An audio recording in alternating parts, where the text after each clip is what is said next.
นี่คือสะพานลอยพี่น้องโอ้โหสวยงามขนาดนี้เลยบ่พี่น้องป๊อดโธมาเด้อควันเอ้ยมาเด้อควันเอ้ยมาเบิ่งสะพานลอยให้พี่น้องได้เบิ่งได้ชมนำกันได้นี่เด้อนี่ป๊อดโธนี่คือใหญ่คือยาวแท้พี่น้องว้าวมีขัวข้ามทางแล้วท่านผู้ชมเนาะบ่มีทางมาลายเฮาก็มีขัวข้ามหรือว่าสะพานข้ามแล้วไปฟังนั่นเนาะเพราะว่าอีกทางเบื้องซ้ายมือหั่นมันจะมีโรงเรียนเนาะโรงเรียนมัธยมเนาะให้นักเรียนข้ามทางถนนหนทางสะดวกสบายแล้วเด้อบัดนี้เด้อโอเคพี่น้องโอ้โหพี่น้องเอ้ยพี่น้องเอ้ยและจริงที่มหัศจรรย์คือบ่าวสมัยเห็นอีกอย่างหนึ่งพี่น้องสะพานกลับรถพี่น้องสะพานกลับรถพี่น้องเอ้ยนี่อีหยังคือมาเฮ็ดคักเฮ็ดแน่แท้พี่น้องนี่เบิ่งเอานี่ความแตกต่างความอลังการพี่น้องเอ้ยพุ่นนี่คือสะพานกลับรถเนาะพี่น้องเนาะนี่เบิ่งเอาเด้อนี่อันนี้คือสะพานกลับรถอีกข้างหนึ่งเนาะพี่น้องสะพานลอยจะอยู่ตรงกลางเนาะอันนั้นก็ตรงนั้นก็คือสะพานกลับรถด้วยกันพี่น้องป๊อดโอ้บ่าวสมัยอยากขึ้นไปอยู่ข้างบนเนาะเดี๋ยวบ่าวสมัยจะพาพี่น้องทุกท่านเนาะที่ขึ้นไปเบิ่งไปชมอยู่ข้างบนเนาะพี่น้องเนาะไปเบิ่งว่ามันสิสวยสิงามส่ำใดเนาะพี่น้องไปบ่าวสมัยสิพาย่างขึ้นไปเบิ่งเลยแม้แต่สะพานลอยบ้านเพิ่นพี่น้องโอ้ยทางขึ้นก็เบิ่งเอานี่คือหลังคาสะพานลอยพี่น้องกันแดดกันฝนเนาะย่านคนที่ว่าย่านประชาชนเฮานี่แหละแบบว่าตากแดดตากฝนนะพี่น้องเนาะนี่เนาะอ๋อโธ่พี่น้องเอ้ยนี่สูงแท้พี่น้องสะพานลอยนี่ก็สูงสำตึก4ชั้น5ชั้นเลยพี่น้องเอ้ยนี่คนปอดโธ่นี่แหละเนาะพี่น้องเอ้ยประเทศไทยเพิ่นว่าเดี๋ยวบาสมัยสิพาขึ้นมาเบิ่งคักๆเลยพี่น้องนี่ก็บาสมัยเพิ่งได้มาครั้งแรกได้สะพานนี่เนาะปอนี่คือสะพานลอยพี่น้องโอ้โหสวยงามขนาดนี้เลยบ่พี่น้องปอดโธมาเด้อควันเอ้ยมาเด้อควันเอ้ยมาเบิ่งสะพานลอยให้พี่น้องได้เบิ่งได้ชมนำกันได้นี่เด้อนี่ปอดโธนี่คือใหญ่คือยาวแท้พี่น้องอ๋ออลังการขนาดนี้เลยวันนี้ให้เบิ่งได้ชมนำกันเนาะว่าความกว้างความยาวจักเป็นจักเมตรเนาะพี่น้องเนาะนี่แล้วบัดสมัยสิมาให้เบิ่งตอนที่ว่าสะพานกำรถอยู่ข้างบนเนาะพี่น้องปอดโธคืออลังการแท้พี่น้องโอ้ยบัดสมัยอยากให้คนทั้งบ้านบัดสมัยได้เบิ่งได้ชมเด้แบบนี้เนาะอยากให้เห็นเด้เนาะพี่น้องเอ้ยนี่แหละพี่น้องคนไทยเพิ่นเก่งเพิ่นฉลาดเนาะความคิดเพิ่นดีที่ว่าบ่ต้องขับรถอยู่ข้างล่างเนาะพี่น้องเนาะแบบเฮ็ดยกทางยกระดับความยกระดับทางเพิ่นขึ้นมานี่สะพานขับรถนี่เนาะยกความสูงขึ้นมาให้มันพ้นจากข้างล่างหลีกเลี่ยงการสัญจรเนาะพี่น้องเนาะหลีกเลี่ยงการรถติดเนาะบ่ให้รถติดข้างล่างให้แบบขึ้นมากัดอยู่ข้างบนเลยเนาะพี่น้องเนาะโค้งกลับไปพุ่นเนาะตอนนี้บ่าวสมัยยืนอยู่ที่สะพานลอยเด้อพี่น้องเด้อนี่ฝั่งนี้คือกันเนาะพี่น้องเนาะฝั่งนี้ก็คือกันเนาะพี่น้องเนาะนี่เพิ่นเฮ็ดบ่ให้รถติดข้างล่างเพื่อความสะดวกสบายเนาะขี่มาแต่ทางพุ่นเนาะก็คือขึ้นมานี่แล้วก็กลับรถลงไปนี่เลยเนาะพี่น้องนี่แหละเพิ่นบ่าวสมัยได้เห็นแล้วพี่น้องเอ้ยนี่คือประเทศไทยป๊าดโธก็แม่นสวยแม่นงามเนาะ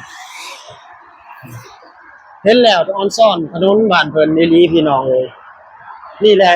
อลังการงานสร้างได้เห็น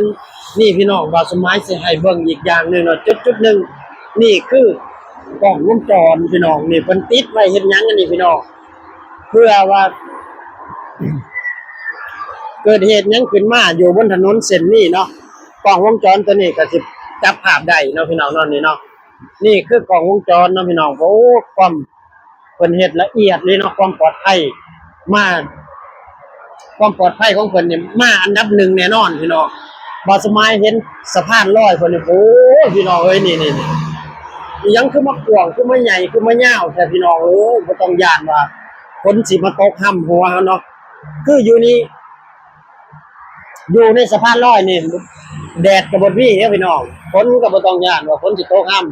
ำสบายนี่คือไทยแลนด์พี่น้องเอ้ยไทยแลนด์เนาะนี่อันนี้ก็จะเป็นอีกส่วนหนึ่งนะพี่น้องป๊อป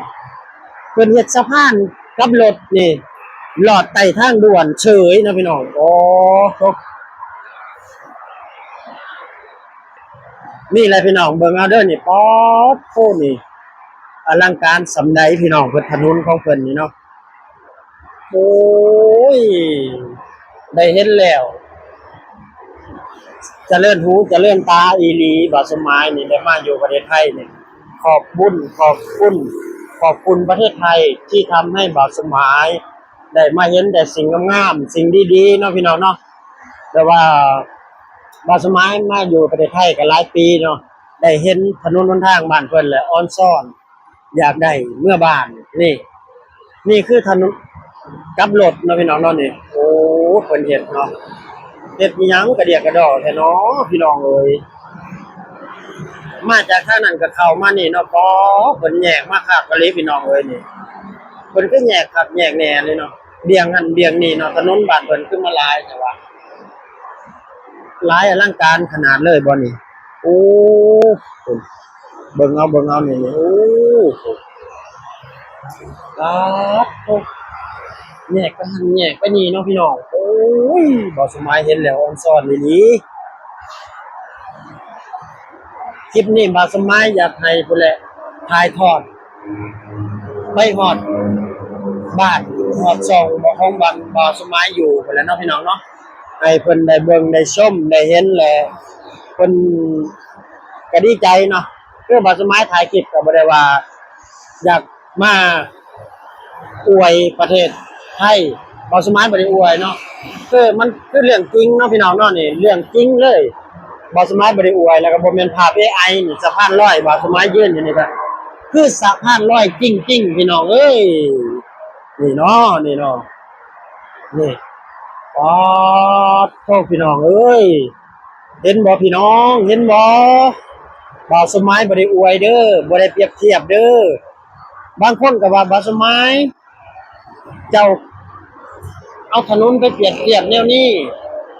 ระวังตำรวจทหารเด้อบ้านเจ้าเด้อเขาเรียกโตกลับไปดิเอาไม้ตาเจ้าอยู่ว่าซั่น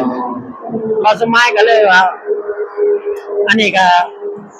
คันเพิ่นสิจับบ่าวสมัยเนาะคันเพิ่นสิจับบ่าวสมัยก็คือเพิ่นเห็นคลิปบ่าวสมัยแล้วเพิ่นรับสภาพบ้านตัวเองบ่ได้หรือว่าแนวใดก็แล้วแต่เนาะคันเพิ่นจะจับก็บ่าวสมัยก็บ่ได้ว่าเนาะก็คือเฮาถ่ายให้เบิ่งอยากให้เห็นให้ชม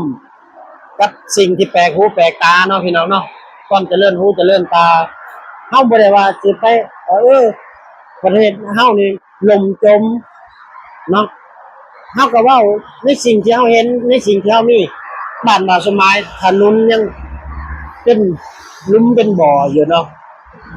นี่อยู่ประเทศไทยนี่หาถนนดินแดงหาถนนเป็นหลุมเป็นบ่อยากพี่น้องเลย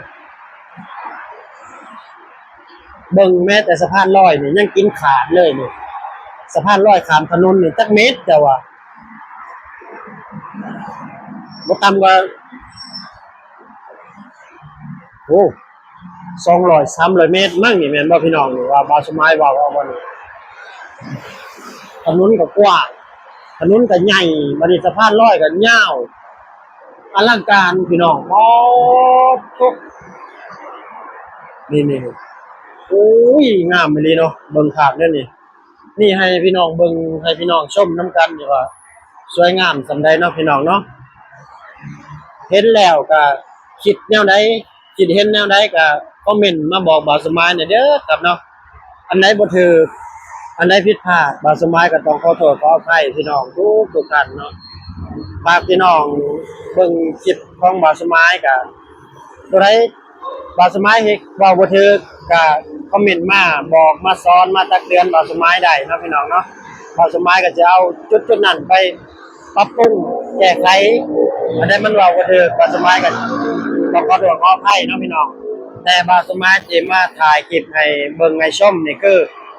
อยากให้พี่น้องคนทางบ้านเฮานี่ได้เบิ่งได้ชมคลิปของบาสมัยเนาะและสิ่งที่บาสมัยเว้าได้คือบาสมัยเห็นกับหูกับตาเนาะบ่ได้ว่าสิไปเอาภาพจากคนอื่นมาบ่ได้ไปเอาจากทีวีมาบ่ได้ไปเอาจากของผู้อื่นมารีแอคชั่นเนาะนี่คือบาสมัยถ่ายจริงๆเลยพี่น้องถ่ายจากโทรศัพท์ของบาสมัยเองเนาะพี่น้องเนาะนี่แหละมันเห็นมันงามนั่นนี่ไผสิบ่อยากถ่ายไผสิบ่อยากอวยไผสิบ่อยากเว้าเนาะเพราะว่ามันงามอีหลีเบิ่งพุ่นตึกก็สูงเนาะพี่น้องป๊าดโอ้โหพี่น้องเอ้ยตึกสูงตึกงามอันนี้พี่น้องโอ้แล้วก็ไฟแสงสีนี่ก็คือซ้ำมันยิ่งกว่าอยู่ในผับในบาร์อยู่เนาะพี่น้องเนาะโอ้ยโหเนาะกลางคืนซ้ำกับกลางเว้นเลยพี่น้องเพราะว่าเพิ่นสามารถให้แบบว่าบ่ให้มืดบ่ให้แบบว่าต้องให้สะดวกสบายให้เห็นหุ่งเห็นเรื่องเอาเวลาสิย่างตามฟุตบาทย่างตามถนนเนี่ยนี่บ่ต้องย่านว่ามีวิชาชีพบ่มีโจรมีขโมยบ่สิมาดึงกระชากกระเป๋าคือทุกจุดจะมีกล้องวงจรเนาะพี่น้องเนาะมีกล้องวงจรแล้วก็มีทุกจุดเนาะในป้ายรถมีเพิ่นก็มีกล้องวงจรเนาะเพิ่นสิติดไว้เป็นจุดเนาะพี่น้องเนาะตอนนี้ก็ฝนตกอยู่เด้อพี่น้องแต่บางสมัยก็ยังออกมาเนาะนี่ฝนลินเป็นปล่อยอยู่เนาะบางสมัยก็ดันด้นดินออกมาถ่ายคลิปให้พี่น้องได้เบิ่งได้ชมกันบ่มีคลิปเดี๋ยวบางสมัยก็สิบ่ได้ลงคลิปให้พี่น้องเบิ่งอีกก็ย้านพี่น้องถ้าเบิ่งคลิปของบางสมัยเนาะเด้อพี่น้องฝากพี่น้องกดไลค์กดแชร์กดติดตามให้บางสมัยนี่เด้อครับเพื่อเป็นกำลังใจเนาะได้เฮ็ดคลิปต่อๆไปคลิปนี้บาสมัยสิได้จบคลิปไว้เพียงส่ำนี้เนาะพี่น้องเนาะขอกราบคำว่าสบายดีและสวัสดีเด้อครับผม